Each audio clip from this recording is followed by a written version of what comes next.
Seorang pengendara motor tanpa plat nomor nekat menerobos razia dan menyerang petugas menggunakan senjata tajam di depan Mapolres Bengkulu Tengah pada Senin 14 Juli 2025. Kejadian tersebut berlangsung saat Satlantas Polres Bengkulu tengah menggelar operasi Patuh Nala 2025 sekitar pukul 10 waktu Indonesia bagian Barat.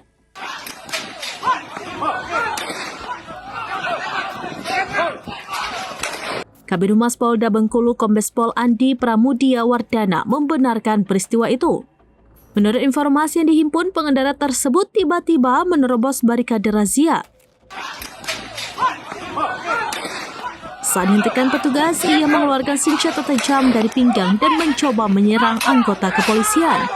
Polisi langsung memberikan tembakan peringatan ke udara. Pelaku kemudian melarikan diri ke area perkebunan warga di sekitar lokasi. Setelah dilakukan pengepungan dan pengejaran, pelaku akhirnya berhasil diringkus dan langsung dibawa ke kantor Satreskrim Polres Bengkulu Tengah untuk diperiksa lebih lanjut.